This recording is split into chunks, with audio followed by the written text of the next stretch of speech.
بسم اللہ الرحمن الرحیم رب اشرح لی صدری ویسر لی امری واحلل عقدۃ من لسانی یفقہوا قولی لک الحمد یا اللہ خلقتنا وہدیتنا وانقذتنا من النار والصلاۃ والسلام علیک یا رسول اللہ لقد بلغت الرسالہ وأدیت الامانہ ونصحت الامہ ومحوت الظلمہ وعلی آلک واصحابک وازواجک یا حبیب اللہ قال اللہ تبارک وتعالی فی الکلام المجید عسیٰ ان یبعثک مقاما ربک مقاما محمودا صدق اللہ العلی العظیم وصدق رسولہ النبی الکریم ونحن علی ذلک لمن الشاہدین والشاکرین والحمد للہ رب العالمین ان اللہ وملائکتہ یصلون علی النبی یا ایہا الذین آمنوا صلوا علیہ وسلموا تسلیما بلند آواز سے درود پاک پڑھیے الصلاۃ والسلام علیک یا سیدی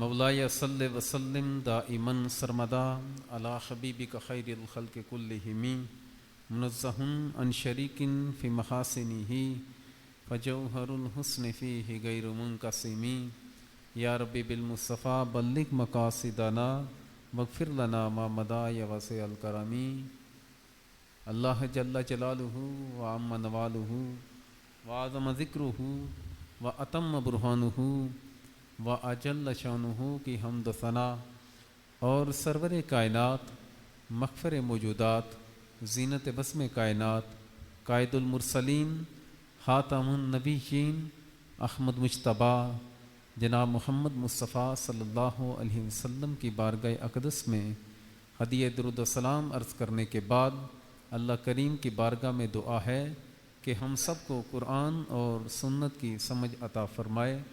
سامعین محتشم، آج کے درس کا موضوع ہے محبت مصطفیٰ اور اس کا ثمر۔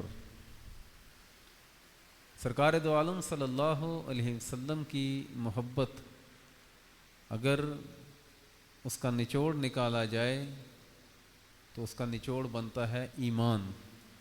کوئی بندہ تب تک مومن نہیں ہو سکتا جب تک اس کے سینے میں سرکار کی محبت پیدا نہ ہو جائے۔ ایک بندہ مومن ہونے کا دعویٰ کرے اور اس کے دل میں کاملیت کے ساتھ محبت مصطفیٰ نہ ہو تو وہ بندہ کامل مومن نہیں ہے۔ سرکار دو عالم صلی اللہ علیہ وسلم نے یہی بات ارشاد فرمائی، لا یؤمن احدکم حتی اکون احب الیہ من والدہ وولدہ والناس اجمعین، تم میں سے کوئی شخص اس وقت تک کامل ایمان والا نہیں ہو سکتا جب تک میں اس بندے کو اس کے والدین، اس کی اولاد اور تمام لوگوں سے بڑھ کر محبوب نہ ہو جاؤں۔ جب تک اس کے سینے میں میری محبت، میرا عشق اس کامل درجے کا نہیں کہ وہ ہر شے سے بڑھ کر مجھ سے محبت کرے، تب تک وہ بندہ کامل ایمان والا نہیں ہو سکتا۔ اور اللہ عز و جل نے جو قرآن نازل فرمایا تو پورے قرآن کو اگر پڑھا جائے تو اس کا نچوڑ یہی نکلتا ہے کہ ادب مصطفیٰ کرو اور سرکار سے محبت کرو، اللہ عز و جل تمہیں ایسا ایمان عطا کرے گا کہ جس کا نور تم دنیاوی زندگی میں بھی محسوس کرو گے، اپنی قبر میں بھی محسوس کرو گے۔ محبت مصطفیٰ ایک ایسا چراغ اگر یہ دلوں میں روشن ہو جائے تو اس چراغ کی روشنی میں بندہ فرش زمین پر بیٹھا عرش بری کا نظارہ کر لیتا ہے۔ محبت مصطفیٰ ایک ایسا ذریعہ ہے، ایک ایسا وسیلہ ہے، ایک ایسا پل ہے کہ جس کے پاس یہ میسر ہو، اللہ عز و جل اس کے وسیلے سے، اس کے ذریعے سے اس بندے کو اپنی زیارت بھی عطا فرماتا ہے۔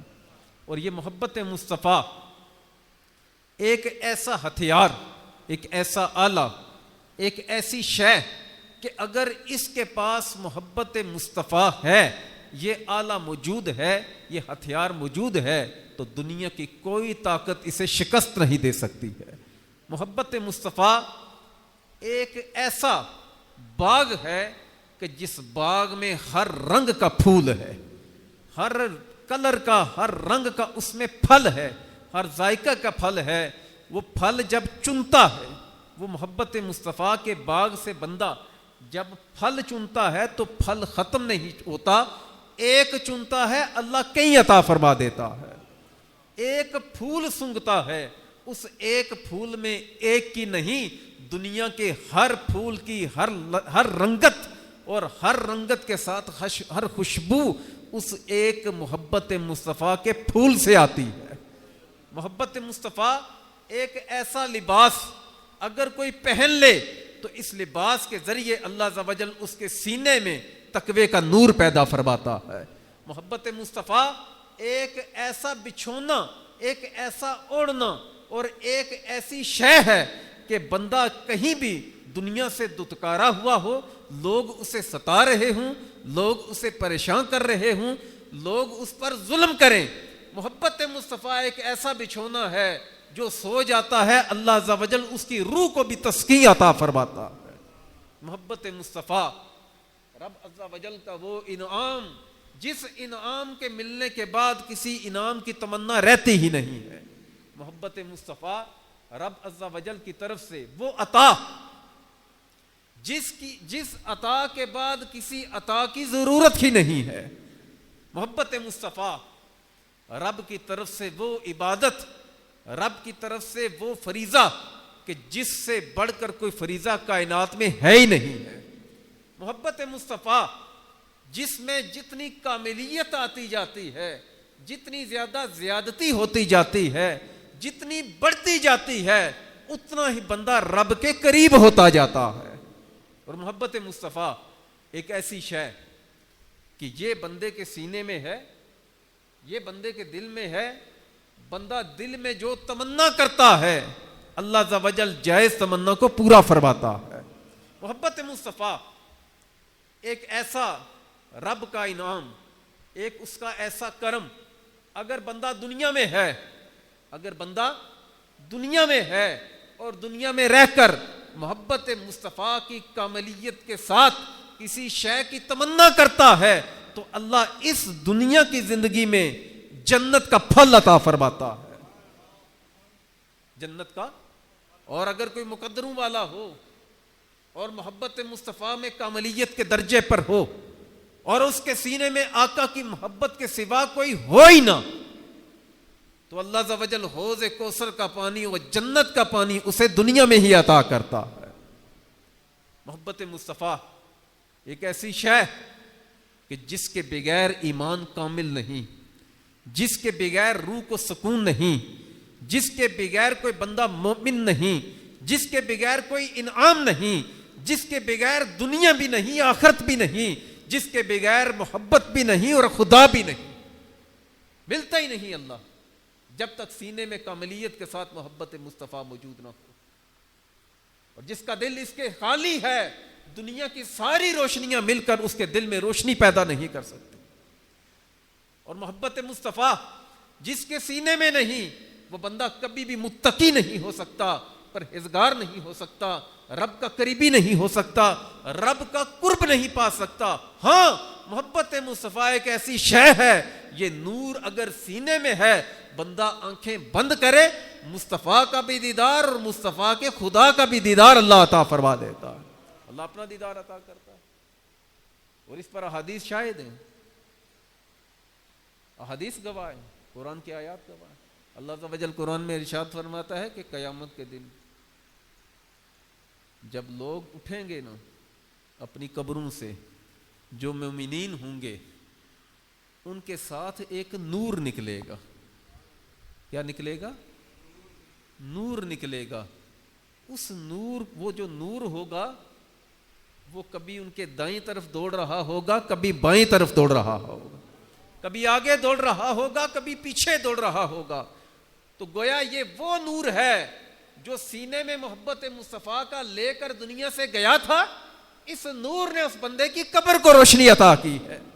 اس نور نے اس بندے کی قبر میں اس کو مر کر مٹی میں نہیں ملنے دیا, بلکہ اللہ عز و جل نے اس محبت مصطفیٰ کے نور کے صدقے اس کے جسم کو بقا عطا فرمائی ہے. اور یہی نور قیامت کے دن جب بندہ قبر سے باہر نکلتا ہے, یہ نور اسے بھٹکنے نہیں دیتا, بہکنے نہیں دیتا, گمراہ نہیں ہونے دیتا, پریشان نہیں ہونے دیتا, بلکہ یہ نور اس کی رہنمائی کرتا ہے کہ میرے پیچھے پیچھے بارگاہ خداوندی تک پہنچا. اور یہی وہ نور ہے, یہی وہ نور ہے جو حضرت ابو بکر کو اللہ نے عطا فرمایا, تو اللہ عز و جل نے ساتھ ہی صدیق ہونے کا لقب بھی عطا فرمایا. محبت مصطفیٰ کے بغیر کوئی صدیق نہیں بنا, کوئی فاروق نہیں بنا, کوئی ذوالنورین نہیں بنا, کوئی حیدر کرار نہیں بنا. جس کو جتنا وافر حصہ ملا, جس کو سب سے زیادہ ملا, اللہ عز و جل نے اسے مقام صدیق عطا فرمایا. جس کو اس کے بعد ملا, اللہ نے فاروق کا مرتبہ عطا فرمایا. جس کو اس سے بعد ملا, اللہ عز و جل نے اس حصے کے صدقے ذوالنورین ہونے کا لقب عطا فرمایا. اور جس کو اس کے بعد ملا وہ علی رضی اللہ تعالی عنہ, جو کہتے ہیں کہ ایک سجدے سے دوسرے کے لیے سر نہیں اٹھاتا جب تک دل کی آنکھوں سے رب کا دیدار نہ کر لو. تو کہنے کا مقصد یہ, محبت مصطفیٰ کے بغیر کوئی کچھ نہیں, کسی کے پاس کچھ نہیں, وہ کچھ لے نہیں سکتا, کچھ دے نہیں سکتا, اس کا رب کے ساتھ تعلق نہیں. وہ بھلے وہ اولیاء سے محبت کے دعوے کرے, بھلے وہ مخلوق کی خدمت کرے, بھلے وہ نمازیں بھی پڑھے, بھلے وہ قرآن کی تلاوت کرے, لیکن یہ قرآن کا نور, یہ نمازوں کا فیض, یہ اولیاء کا فیض اسے تب ملے گا جب اس کے سینے میں محبت مصطفیٰ کاملیت کے درجے پر ہوگی. اسی لیے سرکار نے ارشاد فرمایا, لا یؤمن احدکم حتی اکون احب الیہ من والدہ وولدہ والناس اجمعین. تم میں سے کوئی بندہ کامل ایمان والا نہیں ہو سکتا جب تک اس کے سینے میں میری محبت ہر چیز سے بڑھ کر نہ ہو جائے, حتیٰ کہ والدین اور اولاد سے بھی بڑھ کر. جس نے محبت مصطفیٰ کے حوالے سے جتنی تگ و دو کی, جتنی دوڑ لگائی, جتنا قریب جانے کی کوشش کی, وہ ایک قدم چلتا ہے, وہ محبت دوڑ کر 10 قدم آگے آتی ہے. وہ بندہ اس کا سوچتا ہے, محبت رسول کا سوچنا بھی دل تو دل رہا, اللہ روح کو بھی سکون عطا کرتا ہے.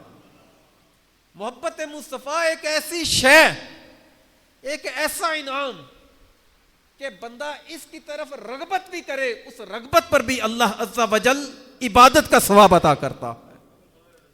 یہ محبت مصطفیٰ, یہ رب کا ایسا انعام. درود پاک پڑھیے.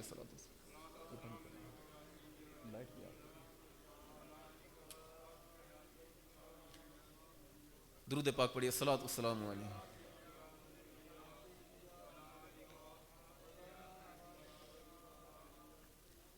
یہ محبت مصطفیٰ جس کو اللہ عطا کرتا ہے نا, جس کو دیتا ہے, اور جس کے سینے میں سرکار کی محبت کا گمان بھی آتا ہے, اللہ اگر وہ کافر ہے تو اللہ اسے کافر نہیں رہنے دیتا ہے. یہ دلو رام کوسری, یہ ملتان کا ایک شاعر گزرا ہے, کٹر کافر تھا, لیکن کفر کے باوجود وہ سرکار کی صفات کا قائل تھا. نبی پاک صلی اللہ علیہ وسلم جو امین تھے, وہ دیانتداری تھی, آپ کی سچائی, آپ کا اخلاق, اس کا وہ قائل تھا. اور کافر ہو کر وہ سرکار کی محبت میں آقا کی نعتیں لکھا کرتا تھا. کہتے ہیں مرتے وقت ہندوؤں میں رسم ہے, رواج ہے کہ مردے کو جلاتے ہیں. دلو رام کوسری, کوسری اس کا لقب تھا. دلو رام کوسری جو تھا, اس بندے کی میت کو جب آگ لگانے کی کوشش کی جاتی, آگ بجھ جاتی. ایک مرتبہ, دوسری مرتبہ, تیسری مرتبہ اس کی زوجہ سے پوچھا گیا یہ کیا وجہ ہے, اس کی میت کو آگ لگاتے ہیں یہ لگتی نہیں, اس کا کیا کریں؟ اس نے کہا چپ کر کے اسے مومنوں کے, مسلمانوں کے حوالے کر دو. پوچھا کیوں؟ ہندو تھا. کہا ہندو تھا لیکن مسلمانوں کے نبی کی شان میں نعتیں لکھا کرتا تھا. اور میں نے اپنے کانوں سے سنا ہے, اپنے کانوں سے, کہ دلو رام کوسری مرتے ہوئے ہندو نہیں تھا, بتوں کا پجاری نہیں تھا, وہ کافر نہیں تھا, وہ نور ایمان لے کر دنیا سے رخصت ہوا ہے. تو جس کے سینے میں محبت مصطفیٰ ہے, وہ کافر بھی ہے نا تو اللہ عز و جل اس کو نور ایمان عطا کر دیتا ہے. جس نے بھی غیر جانبدار ہو کر غالباً حضرت عبداللہ بن رواحہ رضی اللہ تعالیٰ عنہ آپ ارشاد فرمایا کرتے کہ لوگوں, اگر آقا چاند کے ٹکڑے نہ بھی کرتے, قرآن لے کر نہ بھی آتے, اگر سرکار دو عالم صلی اللہ علیہ وسلم کی ہتھیلی میں اپنے الفاظ میں حدیث کا مفہوم بتا رہا ہوں, اگر وہ کنکر کلمہ نہ بھی پڑھتے, آپ کے اشاروں پر, آپ کے بلاوے پر درخت چل کر آپ کے پاس نہ بھی آتے, سورج نہ بھی رکتا, کوئی معجزہ آقا نہ دکھاتے, آقا کا چہرہ ہی ایسا تھا کہ غیر جانبدار ہو کر جس نے بھی دیکھا نا تو اللہ نے اسے نور ایمان عطا فرما دیا. لیکن جس نے بغض کی نگاہ سے دیکھا تو اسے کبھی یہ نہیں ملا. ہاں, جس نے بغض سے دیکھا اور آقا آگے سے خوش ہو گئے, اللہ عز و جل نے اس کو بھی نور ایمان عطا فرما دیا. تو یہ عشق رسول یا محبت مصطفیٰ یہ ہر ایک کے حصے میں نہیں آتی, یہ ہر ایک کے حصے میں نہیں آتی. ہر ایک کے دل میں یہ نور پیدا نہیں ہوتا. اللہ پلید دل میں یہ پیدا نہیں کرتا. اللہ عز و جل گندے منافق کے دل میں محبت مصطفیٰ پیدا نہیں کرتا, وہ بھلے دیکھتا رہے. آپ نے عبداللہ بن ابی کا نام لکھا سنا ہوگا, رئیس المنافقین, منافقین کا سردار. چپے چپے پر اس نے منافقت کی, پیچھے نمازیں بھی پڑھی, کلمہ بھی پڑھا. احد کے میدان میں یہ بندہ سب سے پہلا بندہ تھا جو اپنے 300 ساتھی لے کر لشکر سے نکلا تھا, بے وفائی کر گیا تھا. آج عبداللہ بن ابی کو ہم رئیس المنافقین, منافقین کا سردار اس لیے کہتے ہیں, اس نے پیچھے نمازیں تو پڑھی, اس نے سرکار کی زبان سے قرآن تو سنا, تبلیغی الفاظ سنے, مسجد نبی شریف میں بیٹھا رہا, آقا کے ساتھ اس نے جنگ میں جانے کی جسارت بھی, یعنی جنگ میں گیا بھی لیکن جنگ کی نہیں, آقا کے پاس بیٹھا رہتا تھا, لیکن چونکہ محبت نہیں تھی اس لیے وہ صحابی نہیں بنا ہے, اس لیے اس کے اندر محبت مصطفیٰ کا نور نہیں تھا, اس لیے وہ کورے کا کورا خالی کا خالی رہا. پیچھے نمازیں پڑھ کر بھی وہ خالی کا خالی رہا. اور ادھر حضرت بلال حبشی رضی اللہ عنہ رنگ کے سامنے ہیں, پیدائشی غلام, بظاہر ناک چپٹا ہے, بظاہر کپڑے پھٹے ہیں, بظاہر غلام ہیں, بظاہر حبشی ہیں, لیکن سرکار نے ارشاد فرمایا بلال کیا وجہ ہے, میں جب بھی جنت میں جاتا ہوں مجھے آگے تیرے قدموں کے چلنے کی آواز آتی ہے. یہ محبت مصطفیٰ کا فیض ہے کہ جو بندے کے جسم کو اس قدر نورانیت دیتا ہے, اس قدر نورانیت دیتا ہے کہ بندہ زمین پر بیٹھا ہو نا تو قدموں کی چاپ اسے اس کی جنت میں سنائی دیتی ہے.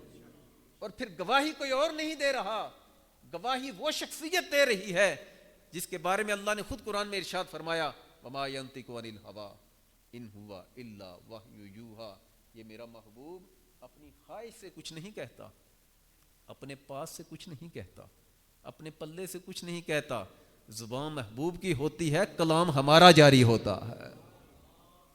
تو محبت مصطفیٰ کے بغیر کوئی کچھ نہیں. قرآن کا قاری بن جائے, حافظ بن جائے. سرکار دو عالم صلی اللہ علیہ وسلم نے حکم بن ابی العاص پر لعنت کی تھی, پتہ ہے کیوں؟ حکم بن ابی العاص اس پر لعنت فرمائی. کیوں فرمائی؟ ایک مرتبہ باتوں باتوں میں اس نے کوئی عربی کلمات منہ سے نکالے, کچھ دن بعد انہی کلمات کے سے ملتے جلتے الفاظ وحی کی صورت میں نازل ہوئے. یہ بات سمجھ آ رہی ہے؟ سرکار دو عالم صلی اللہ علیہ وسلم سے یا کسی سے بات کرتے ہوئے اس نے کلمات منہ سے نکالے کوئی اس طرح کے عربی, اور ایسے ہوا کہ خدا کی کرنی کہ کچھ دن بعد انہی کلمات کی طرح کی وحی نازل ہوئی. اس نے کہا یہ کون سا قرآن ہے؟ اندر فطور تھا نا, اس نے کہا یہ کون سا قرآن ہے، کل میں نے بات کی ہے آج وہی نازل ہوئی ہے جی. اس طرح کے الفاظ تو میں بھی کہہ سکتا ہوں. آقا کریم صلی اللہ علیہ وسلم نے اسے ملک بدر کروایا تھا. کیوں کروایا تھا؟ کہ حکم، بلکہ لعنت فرمائی تھی، حکم تیرے کہنے سے وہ قرآن نہیں بنے گا، تیری زبان سے نکلنے سے وہ قرآن نہیں بنے گا، تیری زبان سے عربی حروف کلمات جاری ہوں، الفاظ جاری ہوں، قرآن نہیں بنے گا. یہ عربی کلمات قرآن تب بنتے ہیں جب مجھ محمد مصطفیٰ کی زبان سے جاری ہوتے ہیں. تمہارے کہنے سے نہیں قرآن بنے گا، میری زبان سے جاری ہوں گے تو میں تصدیق کروں گا تو قرآن بنے گا. تو میرا کہنے کا مقصد یہ کہ کوئی بندہ قرآن کا قاری ہو، ساری رات عبادت کرتا رہے، سارا دن روزے رکھتا رہے، ساری رات نوافل پڑھتا رہے، ساری زندگی مسجد میں بیٹھا رہے، ساری زندگی ہاتھ میں تسبیح رہے، وہ تحلیلیں کرتا رہے، تکبیریں پڑھتا رہے، تسبیحات پڑھتا رہے، لیکن یاد رکھیے گا وہ کامل ایمان والا نہیں بن سکتا جب تک اس کے سینے میں محبت مصطفیٰ کامل نہ ہو. محبت مصطفیٰ ایک ایسا فیض ہے کہ جس کے سینے میں یہ آئے وہ کمزور سے کمزور تر بھی ہو اللہ عز و جل اسے بہادر بنا دیتا ہے. کیسا ہی کمزور ہو اس کے اندر بہادری آ جاتی ہے، دلیری آ جاتی ہے، وہ دلیر ہو جاتا ہے. ہزاروں کے مجمع میں اکیلا کھڑا ہو کر وہ محبت مصطفیٰ کے نعرے بلند کرتا ہے. اور محبت مصطفیٰ کا وہ نعرہ، وہ کفار ہوں یا منافقین ہوں یا اہل کتاب یہودی و عیسائی ہوں یا مرتدین میں سے کوئی بھی ہو، کسی کے سامنے بھی محبت مصطفیٰ کا نعرہ بلند کرتے ہوئے اسے نہ جھجک ہوتی ہے نہ شرم آتی ہے، بلکہ وہ محبت مصطفیٰ میں گم ہو کر یا رسول اللہ کے نعرے بلند کرتا ہے. حضرت طلحہ رضی اللہ تعالیٰ عنہ، حضرت طلحہ رضی اللہ تعالیٰ عنہ حضرت علی کے پاس جب بھی آتے نا، آپ ممبر سے نیچے تشریف لاتے، ان کے ایک ہاتھ کو پکڑ کر چوما کرتے تھے. آواز آ رہی ہے سب کو؟ حضرت علی رضی اللہ عنہ، آقا نے ارشاد فرمایا انت اخی فی الدنیا والآخرہ، علی تو دنیا میں بھی میرا بھائی ہے، آخرت میں بھی میرا بھائی ہے. وہ علی، کوئی بندہ ولی نہیں بن سکتا جب تک حضرت علی کے در کی خیرات نہ کھائے. وہ علی. تو آپ ممبر سے نیچے تشریف لاتے، ان کے ہاتھ کو چومتے. حضرت طلحہ رضی اللہ تعالیٰ عنہ عشرہ مبشرہ میں سے وہ 10 صحابہ کرام جن کو آقا نے دنیا میں ہی ارشاد فرمایا کہ تم سب کو اللہ نے جنت عطا فرمائے، ان میں سے ایک حضرت طلحہ انصاری، حضرت طلحہ رضی اللہ عنہ. تو حضرت علی ان کے ہاتھ کو چومتے، لوگوں کو بڑی حیرت ہوتی. اب یہ تو پتہ ہے کہ یہ عشرہ مبشرہ میں سے ہیں، تو عشرہ مبشرہ میں سے تو اس وقت حضرت عبد الرحمن بن عوف بھی تھے. عشرہ مبشرہ میں سے تو اس وقت اور بھی صحابہ دو تین موجود تھے. حضرت زبیر غالباً آپ موجود تھے. تو آپ کے حوالے سے یعنی لوگوں کے ذہن میں یہ آتا تھا کہ حضرت طلحہ کے ہاتھ حضرت علی چومتے کیوں ہیں.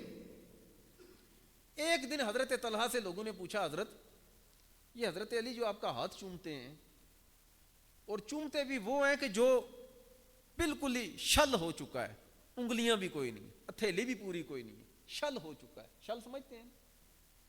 بالکل اڑ چکا ہے. تو یہ حضرت کیا وجہ ہے؟ یہ حضرت علی جو ہے یہ اس طرح ہاتھ آپ کا کیوں چومتے ہیں؟ تو حضرت طلحہ نے کہا جب احد کا میدان تھا نا، تیروں کی برسات ہو رہی تھی، سرکار کے دو عالم صلی اللہ علیہ وسلم کے پاس کوئی نہیں تھا. تیروں کی برسات کے دوران میں چڑھائی چڑھتے آقا تک پہنچا، تیروں کی برسات ہو رہی تھی، میرے ہاتھ میں تھی سپر، ڈال سمجھتے ہیں جس پر تیر روکتے ہیں، دشمن کا وار روکتے ہیں. تو وہ ڈال میں اس پر تیر روک رہا تھا، اچانک مجھے ٹھوکر لگی تو وہ ڈال گر گئی. میرے دل میں آئی کہ اگر نیچے ہوا تو پیچھے سرکار کو لگے گی تیر، ڈال کے بغیر تیر روکوں کیسے؟ تو آپ فرماتے ہیں کہ ڈال نہ ملی تو میں نے اپنے ہاتھ کو بلند کیا.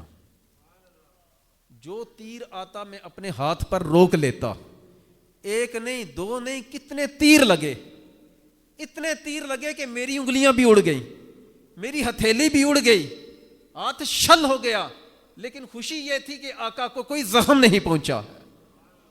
کہتے ہیں کہ حضرت علی جو میرا ہاتھ چومتے ہیں نا, گویا آپ کے بتانے کا مقصد یہ کہ حضرت علی رضی اللہ تعالیٰ عنہ جو میرا ہاتھ چومتے ہیں وہ عشرہ مبشرہ میں سے ہونے کی وجہ سے نہیں, وہ میرے صحابی ہونے کی وجہ سے نہیں, بلکہ وہ میرا ہاتھ اس لیے چومتے ہیں کہ اس محبت مصطفیٰ میں نے سرکار کی ناموس کی اور سرکار کے جسم کی حفاظت کی ہے, اور اس حفاظت کے سلسلے میں سرکار کی ذات پر اپنے ہاتھ کو قربان کیا ہے. تو میرا کہنے کا مقصد یہ ہے کہ یہ محبت مصطفیٰ ایک ایسا اللہ عز و جل کی طرف سے تحفہ کہ جس کے سینے میں آئے اللہ عز و جل اس کی عزت بڑھا دیتا ہے. اور یہ نہیں کہ یہ صرف صحابہ کرام کا طریق تھا. آواز آ رہی ہے ہم سب کو؟ یہ صرف صحابہ کرام کا طریق نہیں تھا, بلکہ صحابہ کے رستے پر چلتے ہوئے بڑے بڑے بزرگان دین, بڑے بڑے اولیاء اسی طریق پر گامزن تھے, اسی رستے پر چلے, اور اسی رستے پر چل کر اللہ عز و جل نے انہیں کاملیت کا مرتبہ عطا فرمایا. کوئی غوث اعظم بنا, کوئی قطب الاقطاب بنا, کوئی داتا علی حجویری بنا, کوئی ابدال میں سے ہوا, کوئی اوتاد میں سے ہوا, کوئی نجبا میں سے ہوا.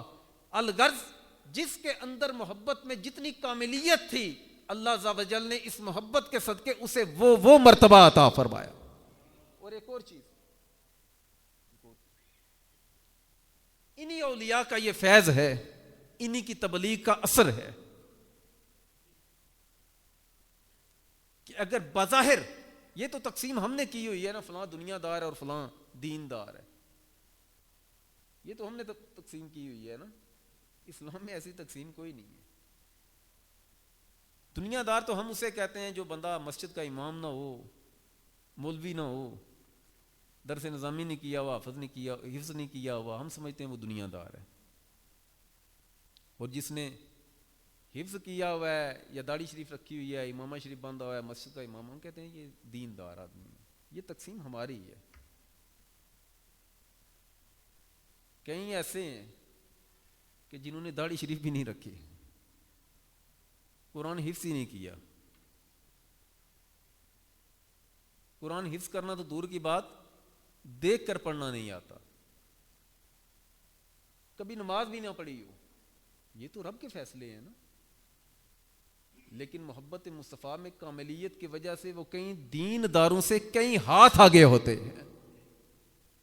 حضرت غازی علم الدین شہید رحمۃ اللہ علیہ, آخری رات یعنی جب اگلے دن آپ کو جو ہے وہ شہید کیا جانا تھا میاں والی جیل میں, تو غالباً پیر سیاد رحمۃ اللہ علیہ آپ سے ملنے کے لیے گئے, تو آپ نے ارشاد فرمایا کہ آپ سورہ یوسف یا سورہ یاسین پڑھ رہے تھے کہ علم الدین تجھے تسکین ہو, تجھے آرام ملے, تجھے سکون ملے. تو پڑھتے پڑھتے کہیں پر رکے تو آپ نے لقمہ دیا. جب لقمہ دیا تو پیر صاحب نے کہا, علم الدین تیرے بارے میں تو میں نے سنا ہے, تو دیکھ کر قرآن پڑھنا نہیں جانتا, تو یہ زبانی لقمہ دینا یہ کیسا؟ کہا جس ہستی کی خاطر جان دے رہا ہوں, جیل کی کوٹھڑی میں آ کر وہی ہستی اپنے لبوں سے قرآن پڑھاتی ہے. بات سمجھ آ رہی؟ تو یہ تو ہماری تقسیم.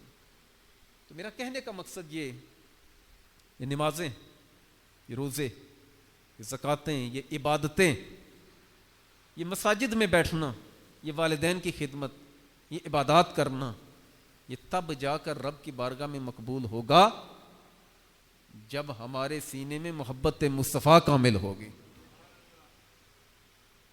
آقا کریم صلی اللہ علیہ وسلم نے واضح طور پر ارشاد فرمایا, لا یؤمن احدکم حتی اکون احب الیہ من والدہ وولدہ والناس اجمعین, تم میں سے کوئی شخص اس وقت تک کامل ایمان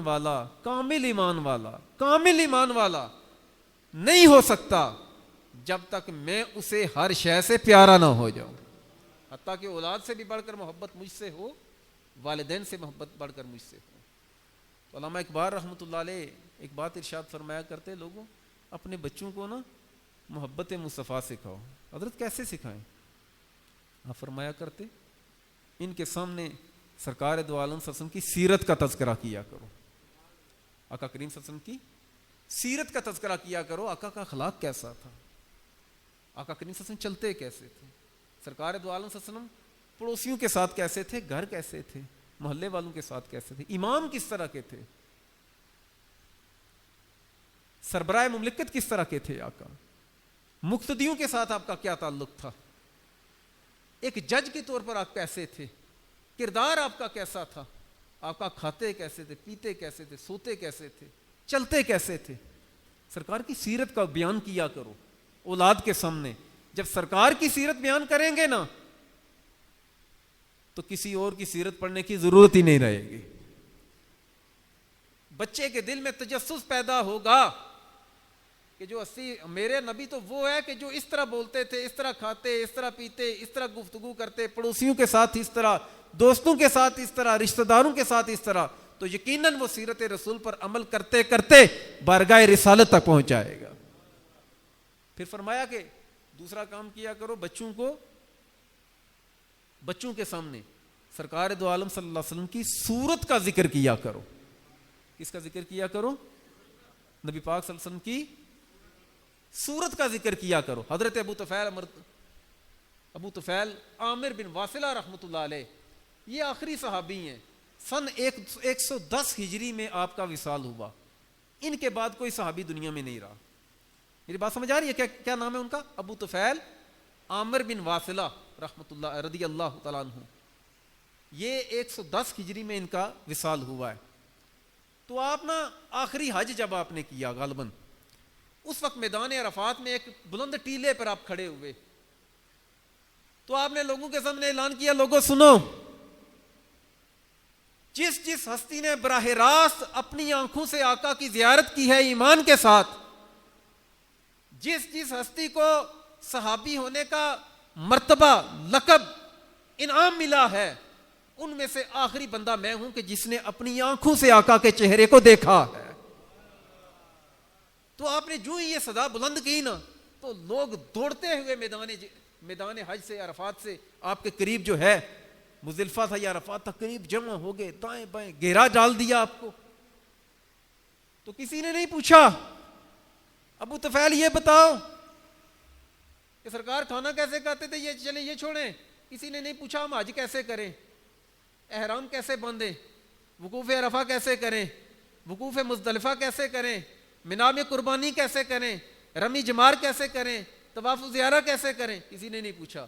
سب نے بیک وقت یک زباں ہو کر کہا، ابو طفیل بتاؤ جس ہستی کو تم نے دیکھا ہے، ہمارے وہ نبی دکھتے کس طرح کے تھے، آقا کو حسن کیسا تھا، آقا کریم صلی اللہ علیہ وسلم کی صورت مبارکہ کیسی تھی۔